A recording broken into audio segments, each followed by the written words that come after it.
Thank you so much, Ma'am Pasqua, for that very wonderful introduction. Everyone, please take your seats. Maayong buntag sa tanan.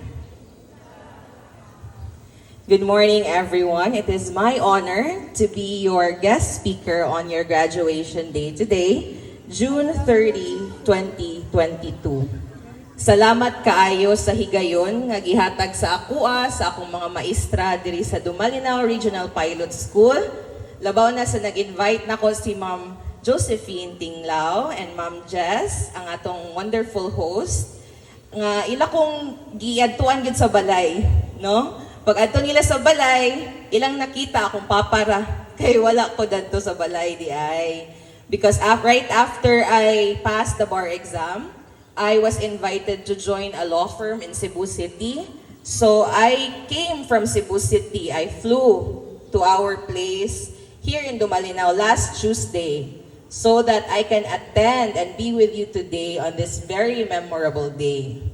In fact, yesterday I was also the guest speaker for the closing ceremonies of the DRPS SPED, di ba? So, I'm very glad. It's my honor to come home to Dumalinao Regional Pilot School and be with you all. No, wala gid ko nakahuna-huna nga mo balibad. In fact, abi na kong isa pa kaskwilahan. Kay pag-graduate na ko sa una, isa ra among graduation, akong classmate si Sir Roger. Kanang busy kaayo tig picture. Isa ra among graduation karon duha na di ay. So pagkabalo na ko nga duha ka graduation, ko hala duha di ito ka speech, no? Ingon ako sa akong papa nga, pa unsaon man ni? Ana siya. It's part of giving back to your community, to your school. So if kaya nimo nga mo speech sa duha ka adlaw, then go. Buhatan na kay usahay ra sad ni nga chance. So sa kaluoy sa Dios, no, sa mga akong pagpananghit pud sa akong trabaho, naaragyod ko karon sa inyong graduation. And I'm very glad to see that there are a lot. Thank you so much. I'm very glad to see nga daghan ta graduates this 2022. Because I know nga dili sayon ang inyong giagian sa inyong pag-eskwela, especially nga naabtan mo sa pandemic.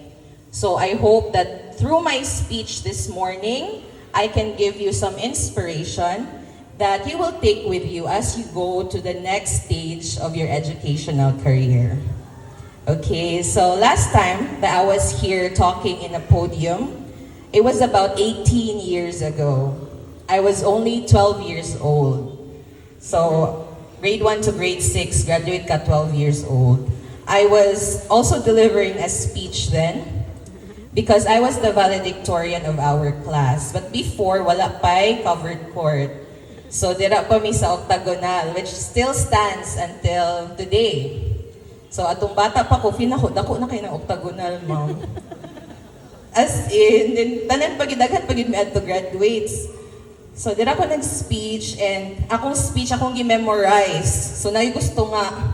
Then, nag-memorize ko sa akong speech, adlo ko makalimot ko kay akong maestra adtor, katong mga teachers nga nag-prepare sa graduation, ingon sila, memorize na ginaday, dili pwede magbasa. So ako po, sige, mag-memorize ta. Kay of course, our teachers in Dumalinao Regional Pilot School always promote excellence. No, dili gid sila mo dawat og average lang bitaw, i-push you kanila to be excellent and to do more. So dira na nagsugod sa akong pag-eskwela diri sa pilot. Today, it is my utmost honor and privilege to be speaking to you graduates of the Dumalinao Regional Pilot School. I assure you that all your teachers here in front and all the parents who joined you here today have equipped you with the necessary skills to enable you to face the next steps in your educational career. I'd like to congratulate first the parents for guiding your students throughout this whole pandemic nga mag-modular classes ta. Thank you so much to parents and guardians alike. I would also like to thank the teachers Let's honor our teachers for all their efforts in preparing the modules, in checking the modules, making sure it's distributed, making sure no one is left behind. Diba? Sakripisyo ato ang parents o atong mga teachers. Before I officially start my speech, I'd like to share an anecdote when I was just a student here in Dumalinao Regional Pilot School. So that was a long time ago, and I think some teachers here, itong mga kauban nga teachers, na naman gihapon sila ma'am, nakaabot pa ko sa mga teachers diri. One of the teachers, si Ma'am Vicente, ang iyang, ay si Ma'am, hi Ma'am, ang iyang mama, si Ma'am Yoli Makasasa, was our advisor sa publication of the Dumalinao Regional Pilot School. It was called The Kitty Voice. So ako yung i-chat si Mama Kasasa, nangutan ako sa kitingalan sa tuwang school publication because I need to share this anecdote with all of you. So kita, taga Dumalinao mangyutan, no? And we had, ang atong school, nag-start taog publication, school publication. I think that was pagbalik sa school publication. And then naka-receive taog mga invitation for contests in the district level, I believe. So, pag receive na to sa invitation, nangita sila og ipadala sa contest, and bago pa man ang school publication na to, so wala kay tay pangandam na taas-taas. So, ang mga maestra, they entrusted me and akong classmates, si Wilzar, to attend that contest. Nga, less lang among preparation, pero of course, i-train yun mo sa mga teachers sa pilot, kaya inanaman yun na sila, whatever contest, whatever apilan nato, naging tay training, di ba, dili ta pasagdaan. So, ning appeal ko sa district level, nakadaog ko sa katong i-mention ni Ma'am ganina, news writing, editorial writing, and copywriting. But katong pagkadaog na ako, na-surprise na ko adto kay daghan ko nag-eskwelahan na sa district level, no? So, di ko margala, nadaog dito, murag naningkamot rapod ko, nadaog sadta. So, na-proud ang tibuok Dumalinao Regional Pilot School. After, mo adto tag division level, and I think ang division is sa Dumingag. Sakto ba na, murag tibuok Zamboanga del Sur na siya. And kabalo mo ang Zamboanga del Sur is a very big province. Daghan kay eskwelahan. Unya ako, bata pag yun ko adto, no? I was about 11 or 12 years old. Mura ko makadoubt sa kong self, if mo join kag contest, daghan kay mga lain-lain ng mga estudyante, feel ni mo mas nakataas sila sa kinabuhi, feel ni mo mas taas-taas ilang training, mas nindot ilang eskwelahan. Pero ako, ning salig ragyod ko sa training ang gihatag sa ako sa akong mga maestra diri sa pilot o sa akong pagpaningkamot o support sa akong parents. So ning apil ni sa Dumingag, apilan ako tong tulo ka contest, news writing, copywriting, editorial writing.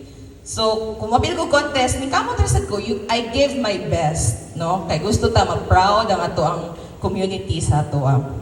So after sa contest, moingon ako mga kauban nga, di man guro ta madaog ani, oy, kay mura grabe ra kaayo ka power ang uban nga mga contestant, mura kag ma-intimidate ba? Which is true in life. There are times nga ma-intimidate yun ka sa uban, no? Maka-feel kag insecurity.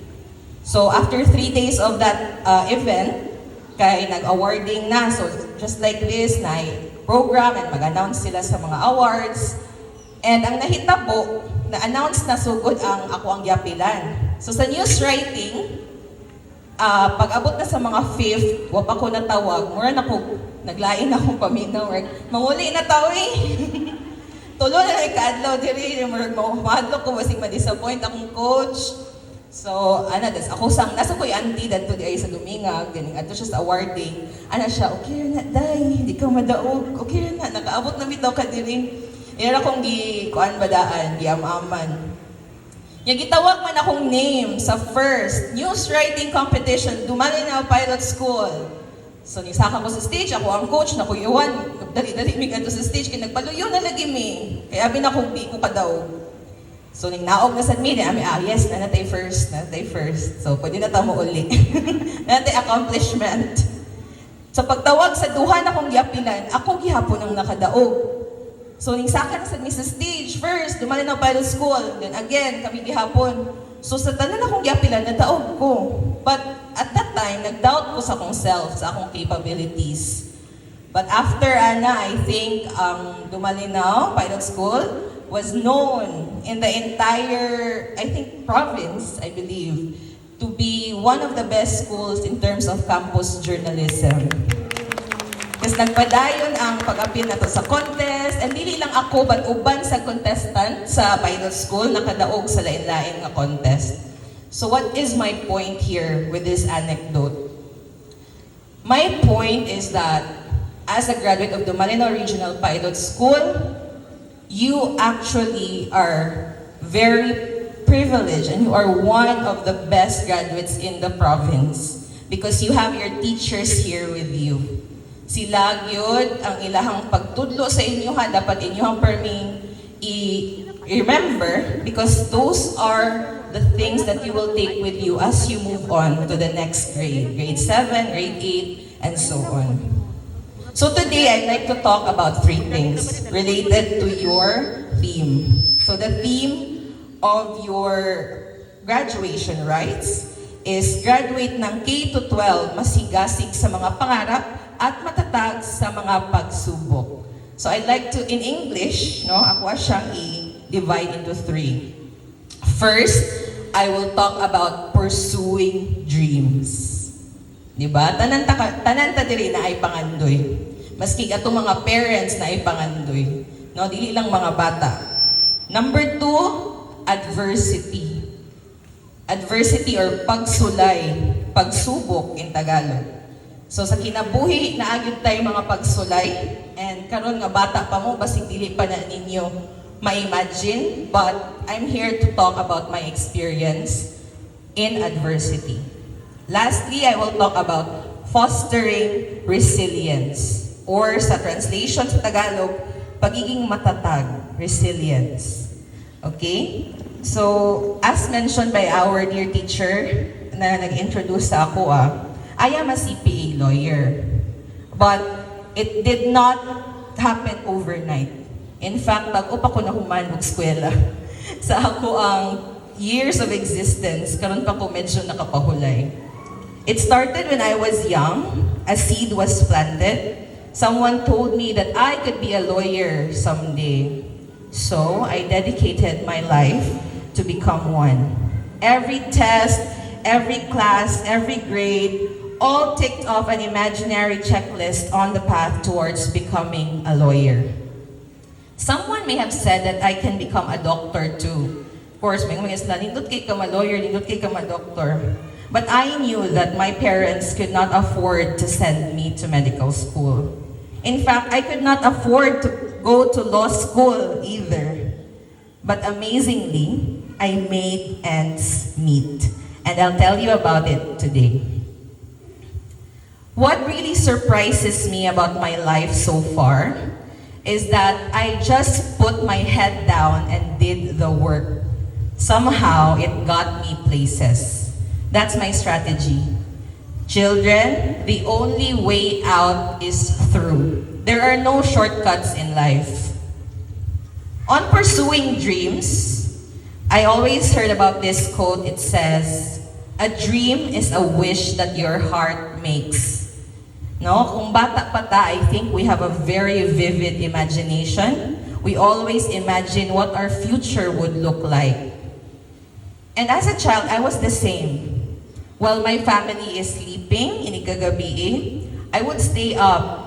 I would look at the ceiling of my room and imagine what life has in store for me. Because if ingunani pa mo kabata, you have so many dreams, di ba? And you imagine, unsa ka ako, inigdako na ako. I was top of my class, admittedly, but I kept thinking, after elementary, no? Kaya pa ba na ako makipagsabayan sa mga estudyante sa high school? Di ba? Kaya dili na good familiar. Another na po na siya nga school, another set of teachers and mga students. So what happened with me after graduating valedictorian in elementary? I enrolled in Pagadian City under the Zamboanga del Sur National High School, DOST. To a young child like me, Pagadian City was very far and very different from the comforts of Dumalinao. I started high school, no? So first day of high school, mahadlok ko because there were so many different people dito sa mong eskwelahan. In fact, daghan kay estudyante ang mong eskwelahan sa nasyonal. I think thousands of students. I started to retreat into my own shell. Yung balik akong mga insecurities, nga basig dili na ko kaya, no? Kay as a valedictorian mo expect imong family, imong teachers nga mo ra gyapon ka inig high school but naka-feel ko insecurity. I did not know anyone in my class except for a handful of classmates from Dumalinao. Maihap ra gyud mga tulo ra mi or upat. However, I knew that I could do better than any one of them in class. But it's just up to me unsaon ako na pagpakita sa mga tao. I started to participate more in class. I started staying up late to study. So sa akong first year high school, there na gyud nagsugod akong bilar. Hangtod karon, wala gamay na lang kog tulog. So tungod taga Dumalinao ko, no? I think most of us here taga Dumalinao. Ako gani diri ko sa sentro, ang uban diri sa ubang barangay pa, di ba? Tungod taga Dumalinao ko, I had to wake up extra early at 5 a.m. So sakripisyo sa dang atong parents o akong parents. Mata silag sayo to prepare for school and then whole day na ako sa school. Uli ko, makaabot ko sa balay, 6 p.m. na. Di ba kung dirita sa Dumalinao mag-eskwela, badali na kita maabot. Kung out tag 4 or 5, abot na din ta sa balay. But mag-travel pa ko pa uli. So hago pa siya for a very young high schooler like me. Then mula mo dinner ko kadyot, and then start studying by 7 p.m. until midnight. Kung daghang assignment, kung naay exam, abdan ako kadlawon, kay gusto lagi ko nga, ma-maintain ako ang standing in class. In high school, I learned the value of time management, which is a very important skill that you should have, especially in grade 7 na mo. You will have to juggle so many things. I had classes, I had organizations that I joined, mga science club, math club, extracurricular activities, new friendships, and other new experiences as part of adolescence. So you can look forward to that on the next chapter of your lives. But, kailangan mo siya i-balance. Okay? So, dili lang study, dili lang put organizations lang or friends lang. You should learn to balance everything. Karon sa high school, this is where I started to learn about adversity or pagsulay or pagsubok sa kinabuhi. Naagi higayon sa akong kinabuhi, nga abi nako dili na nako maabot ang akong pangandoy. Kay sa tinuod lang, it starts with a dream, pursuing your dreams. But as you grow older, you realize that your dream won't work if you won't do the work. You need to fight for it. When I was in high school, I was in the first section with all the valedictorians and honor students from different schools in Zamboanga del Sur. So normal na lang nga valedictorian ka, di ba? Ma-feel mo nga, you're not that special. Nagtapok mi dito. But when classes started, I studied hard and worked hard than any one of them because I wanted to maintain that honor. And so, after 4 years, I graduated salutatorian in Zamboanga del Sur National High School.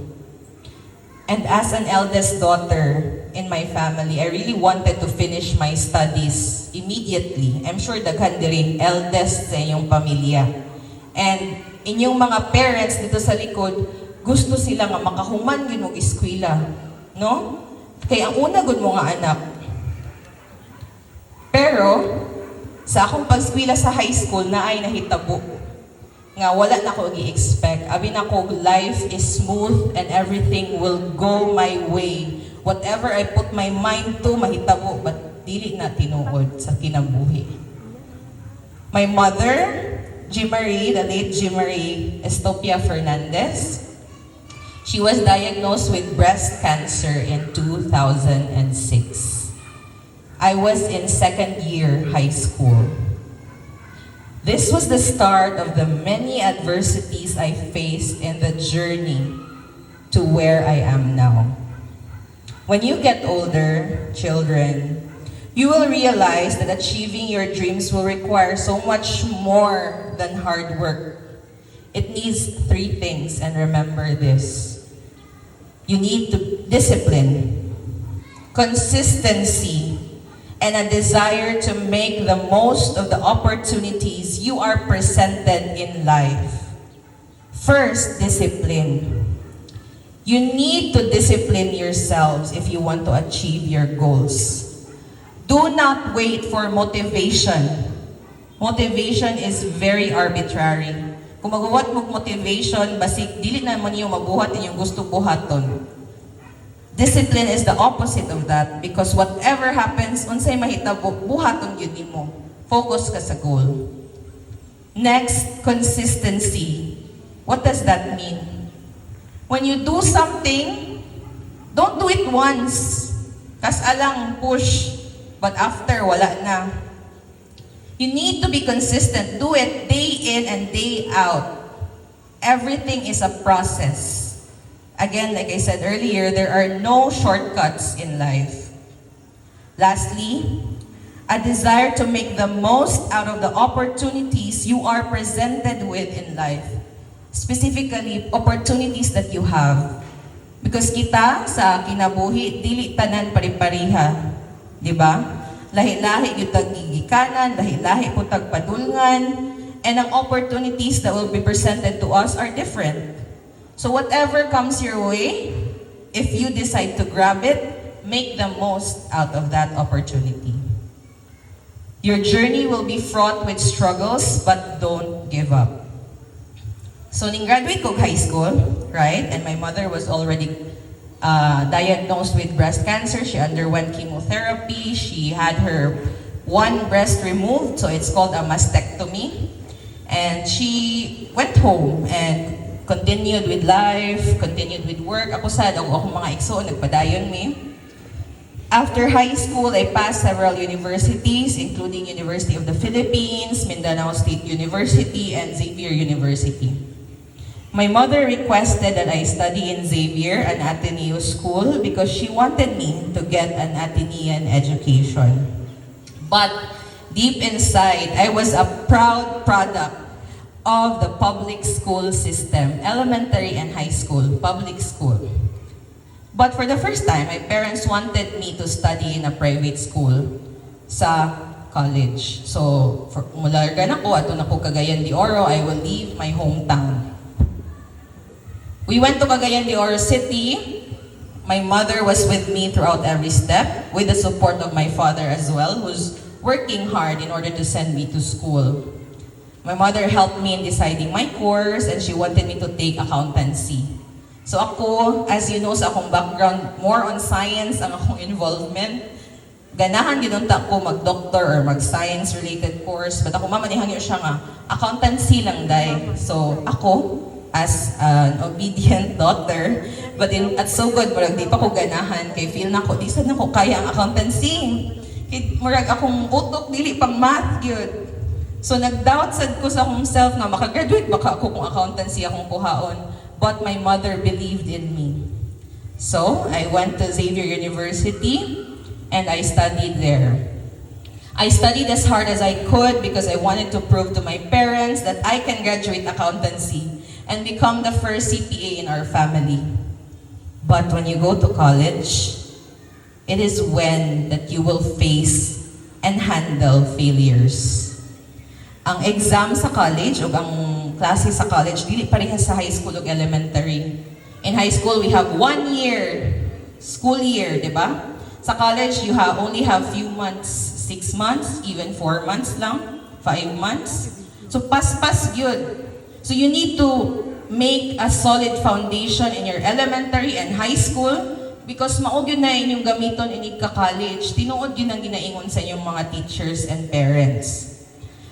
Pas-pas kaayo ang nahitabo sa college and I was scared that I would fail because I could not keep up. And also, while studying in college, my mother's health deteriorated. In fact, I wanted to stop my studies to ease the financial burden on my family. However, my mother wanted me to continue on my studies no matter what. So as students and as daughters and sons of your parents, mao na ang atong obligasyon sa atong pamilya o sa atong komunidad. Nga, basta kay paskwilahon ta, muskwila gyud ta o magtinarong tag-skwila. Kay it's not just for us, it's also for our family and for our community. So for the first time in my life, I was scared. I started to imagine living a life without my mother in it. I prayed a lot that my mother would recover from her sickness, and we have that hope nga maulian ra gyud ni siya. No? Magtuon lang ko, pero maulian ra gyud ang akong mama. However, when I was in third year college, I did not even finish college yet. I was in Cagayan de Oro City. This was in 2011, around December, and during the Typhoon Sendong in Cagayan de Oro City. I was there. We were about to have our Christmas party because it was December and the last day of the semester. So during that entire week, ang akong pamilya, wa sila nagsaba sa ako nga naglisod na day akong mama because ang last week sa semester, maubaya na ang ting exam, no? So, akong papa, o I think sa hangyo po sa akong mama, wag ko nila giingnan. Nga, uli na day, ano bitaw? Uli na day, kay mong mama, wala gyud. Kaya akong mama, inana gyud siya, di siya gusto nga ma-disturb akong pag-skwela. Inana siya ka-supportive that even in her deathbed, she would still think about my studies. So, moto, pag December, during Sendong, ibagyo ang Cagayan de Oro. Thankfully, I was spared by the typhoon. My sister called me around gabi na. And she said, asa ka te? Ano siya? Muna yung first. Wag yung kuy idea yun. And then she said nga, lingkod sa te. Ano siya? And she told me that my mother died in her home in Dumalinao. She was only 47 years old. And I was only about to be 20 years old. Since then, I started to think about life in terms of before my mother's death and after her death. Before her death, everything seemed possible. I can reach for the stars because I knew that she would always be there behind me, lifting me up. I can dream because she was right there with me, dreaming. But after her death, everything felt so lifeless, hopeless and sad, and you will feel nga, unsa pa may purpose sa akong pagskwela, sa akong gihaguan so far. I went through life in motions, just trying to exist, but I was an empty shell of a person. All the things that I tried to build and achieve felt useless because my mother could not witness them. In fact, wagin siya kakita na ko ning graduate o college. I also felt depressed and angry. Ning suffer ang akong mental health, which is very important to address these days. I asked the Lord, why me? Why my mother of all persons? Because if bata patang atong mama, atong papa, murag yung nag-star sa atong kinabuhi. Diba? Feel na to, di sila mawala, naaragin sila permi. But the reality of life, there is always adversity. And we need to learn how to handle them. Trust that you will get past them. They will pass. And anchor yourself to something more important than your problems. Always remember that you are more than your biggest adversity. After that, nag-uul ko, nag-grieve ko sa pagkamatay sa akong mama, but remember na ko iyang mga lessons until now. Unsa iyang ginatulo sa ako, mura kog makadungog sa iya kung mo-decide ko what to do with my life. So through sheer hard work, luck, prayers, and determination, I finished college and passed the licensure exam for CPAs. And afterwards, I tried to go to the next chapter of my life na dayon. Kaya nakapasar naman kong CPA for my mother, for my father, for my family. So fostering resilience, no? Pagiging matatag. Nakaagi na kong pagsulay. Actually, until now, mo ito yung pinakadako nga pagsulay sa akong kinabuhi. So how do I be resilient? How do I foster resilience? So pag 2014, I moved to Cebu City to start working as a CPA. However, at the back of my mind, I always knew that I wanted to be a lawyer since bata pagid ko. At that time, sikat kayo ang University of San Carlos kay permi sila na ay top-notcher sa bar exam. So I took that entrance exam, I passed, then enrolled to law school by 2015. Wa naging ko nagpaligoy-ligoy pa. Because if you have a goal, then go for it, di ba? So, the next year, nag-enroll na ako sa law school. Akong mga manghod, nag-eskwela pa. So, ako ang kinamagulangan. My father, who I think is somewhere around here today, akong ihatod sa airport after this, is a government employee, public servant, and a widower with 3 children. My sister and brother were in college and high school. And as an eldest daughter, nabay mga eldest daughter, eldest son diri, pakitaas daw inyong mga kamot. Oy, daghan-daghan nyo di ay. O, di ba? But I think makarelate mo ani pero basig mature asad kayo nga panghuna-huna, no? I did not want to deprive my siblings with the resources that they need. Kaya nag-eskwela pa man sila. So kung muskwela ko, makauna-una ako, basig maglisod akong papa. Kaya ganahan maging ko ma-lawyer. So unsaon man na ako, naghuna-huna ko, I decided that I will be a working student. I worked full-time as an accountant in the morning, and I attended classes every day, Monday to Friday, from 5:30 p.m. to 8:30 p.m. After class, magtuon pagyud ko from 9 to midnight, usahay duha ra ka oras akong tulog just so I can keep up with both work and law school. Kay sa University of San Carlos, mayngon yun na sila. Di man mi mo dawat og working student. Muana sila dito, or like if mangutana ka, dapat full-time yung ka nga law student. Kay, lisod kayo, di sila mo adjust sa mga working. Pero di sad kanila i-discourage. Murag pasulayon kanila, sige daw, kaya ba ni mo mag-eskwela diri nga working ka? So ako, as the type of person that I am, I took on the challenge. So, sa akong pagpaningkamot, o sa suporta sa akong papa, no, I finished Juris Doctor in the University of San Carlos in 2020. And di na lang nako patason nga sa akong nahitabo sa law school because honestly, it was a blur. Tungod sa kabisi nako, daghan kay buhaton sa office, sa akong pagtuon, murag paspas kay nahitabo, but I tried to keep up with everything and I finally graduated. What I learned about myself through law school is that there is no limit to growth. CPA na good ko, di ba? Ngano man nga muskwila pa ko balik. Because I wanted to grow, I wanted to know more. Every time I think I already knew too much about the law, my professors will just teach me something new. Every time I think I am the best at what I'm doing, my peers will show me that the bar is higher than what I set for myself.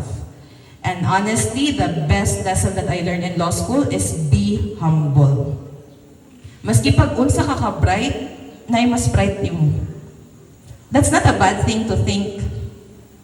It keeps you humble, it keeps your ego in check. And that's what I learned in law school. So I graduated in 2020. And sa wala ko nag-expect, it was the height of the global pandemic. Just like you, we transitioned to online classes. Ang review was online. I actually reviewed here in Dumalinao, ni uli ko pag 2020, sa balay ra ko tanaw video sa bar review. And daghan na nabukoy na hitabo sa ako another adversity that I faced, no? I think kitang tanan makarelate. During the global pandemic, we had to adjust. to the online setup. And I thought by 2020 makatake na kong bar exam. Kay graduate na good ko. I was only 27 years old when I graduated. But I took the bar exam just this year, February 2022. The bar exam was postponed 4 times during the pandemic. I thought I would take it November 2020, announced ang Supreme Court, moved to 2021. Abi na kog November 2021, so nag-review ko diri, balik kog Cebu around September 2021. Kay mag-bar na lagi, 2 months na lang. Gi-announce nga, ma-postpone na sad. And another thing happened while I went back to Cebu. And this is the most recent adversity that I had to go through as a person. And my family as well. It was a very difficult time for us. Pagbalik na ko sa Cebu, I contracted a severe case of COVID-19. So, nana ko sa Cebu, balik ko sa ako ang condo, studio ragod. Dili ko gagawas. Dili ko gagawas kaya di man ko ka-take sa bar exam kung ma-positive ko sa COVID. Due to the pandemic, mag-antigen test me before the bar. In fact, I had friends na wala ka-take because they tested positive, which is very unfortunate because they also prepared for 2 years. So ako, di ko gagawas niya. Wala pa man to'y bar. Ninggawas na ko akin, ako'y paliton sa IT park. Then after, I felt the flu-like symptoms, gihilantan ko, dili mo upos akong hilanat. And then my family decided, may pa magpa-swab test ka dito sa hospital sa Cebu. So it came back positive. And I was like, saan naman ako? Karon pa ko na positive sa tibuok. Since sa 2020, wag ko na positive. Pag hapit na noon ang bar, positive na noon ko. Sumura ko na-hope no akong kalibutan. Sikog hilak, sikog ingon sa akong papa, nga paali na diri. Kay magpa-hospital na po niya. Si papa po, ay nakawana na sad kung antili man sad sila makabantay. Kay ma-expose sila sa ako. So luckily, narap ko friends and family in Cebu. Gikuha gyud ko og ambulansya sa akong unit kay lisod na ko ginhawa. After 3 days na ko nga home quarantine, lisod na ko ginhawa, ubo, dry cough. Adto din ko sa hospital near me, which is Chongwa Hospital. Luckily, end na to siya sa surge of the Delta virus, but ang akong nakuha, Delta yun to for sure. Because it was severe. Ang severe, kung mabasa ka sa mga guidelines sa DOH, magsugod na siya sa mild, pinakaubos. Sunod, moderate. Sunod, severe. Sunod, critical. So ang severe, isa na lang siya kaang-ang padung sa critical. Pag adto na ko sa Chongwa, una nilang gibuhat, na ako sa ubos, ila kong gi-x-ray. Ang ako ang lungs, kay puti na kaayo, both lungs have pneumonia. Kaya nag-home quarantine pa man kong tulok adlaw, abi na kong maulian na ko. So, severe na diya ito. So, I was hospitalized for 10 days. And half of that 10 days, ako ra isa sa hospital, lisod kaayo mulihok. Kaya naka-oxygen ko, naka-tanan, dextrose. Hangyo ko sa kong papa nga pa, basig pwede ta magpa-caregiver. Kaya dito sa hospital na akong giantuan, na yung mga caregiver, nga bayran lang ni mo sila ginadlaw. Kaya di sa ko gusto akong pamilya may ma-expose. So mo to, 10 days yung ko to. So for me, today, the fact that I am here today giving this speech is through the grace of God because I was healed from the COVID-19 that I contracted last year. But after atong hospitalization, kapoy kaya akong lawas, mura gyud ko grabe akong giagian sa ospital, daghan kog tambal, isod ko ginhawa. Nakahuna-huna ko, di na lang sa kumutik sa bar, murag ma-change imong priorities ba, murag mas importante ko nga mag-take care sa akong life, akong self, no? Kay nabuhi ko karon. Pero, akong papa, niingon siya, take lang, pasar lagi ka. Niya na akong papa sa ako O niya ako, dili na kumutuo nga makapasar ko kay if dool na ang exam, murag yung ka. Mag-doubt na ko sa tanan nimong natunan, murag yung malimtan na nimo imong natunan. However, my family encouraged me to take it. So parents and teachers, I would encourage you as well that to believe in your pupils, in your sons and daughters, even when they don't believe in themselves. Dili dapat kamo ang number one nga mutuo sa ilaha. No, dili kay mag-discourage because you don't know what that means to them. Kung wala pa ko gituuhan sa kong papa, basig wala ko ning take sa bar exam. But I also knew in myself that I already had all these years of review, studies, and training behind me. What else should I do but take a shot at the bar exam? So, last February, I took the bar exam. I gave my best, and then prayed to God for His best. Children, let me share with you one thing I always do when life gets hard. Kneel down and pray. Your toughest battles are won in prayer. Always seek the guidance of our Lord in all your endeavors and dreams, and He will not lead you astray. I'm almost done. I just like to summarize some wisdom for everyone. Everything we need to learn in life, we learned in elementary school. Respect others. Look side to side before crossing the road. Give everyone their due. Be kind, eat healthy food, make friends. However, when you get older, life will become more complicated. Enjoy life now, our dear pupils, because this is the easiest stage for you yet. However, don't be too hard on yourself when you grow old. Again, another point. Don't be afraid to fail. Failure is part of growth. Pity those who do not know failure because they will not be as tough as you are. Life is full of surprises and you need to keep an untroubled spirit. When things are out of our control, learn to focus on the goal. Another point, which I think is very important, love yourself. Sometimes we do a lot of things out of our love for others. Love for our parents, love for siblings, love for our friends. But there is no love for ourselves. What name mo bilin? Always be the one who loves yourself the most. Be kind to yourself the way that you will be kind to others. Don't let unkind thoughts despair you. This will help you cope with whatever troubles go your way. Always love yourself. Trust in the Lord. All that we are, all that we have, we owe it to our Creator. Always discern His will for your life and be humble in prayer. Never let hardships steer you away from your faith in God. Thank you so much for listening to me so far, but let me close with this one. Children, never let the future disturb you. You will meet it if you have to, but focus on the present. Always remember, if you think you can do it, you're right. But if you think you can't do it, you are also right. That means it's up to you what you will do with your life. Make sure that you will live a life that you are proud of.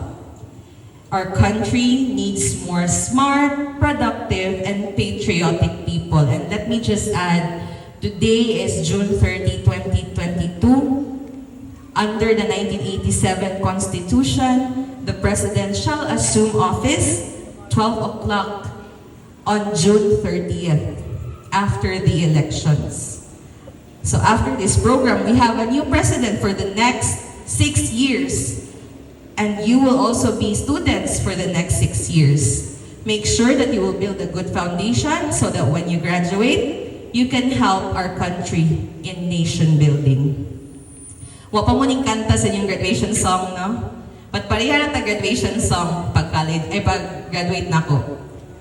You said, what a journey it has been, and the end is not in sight.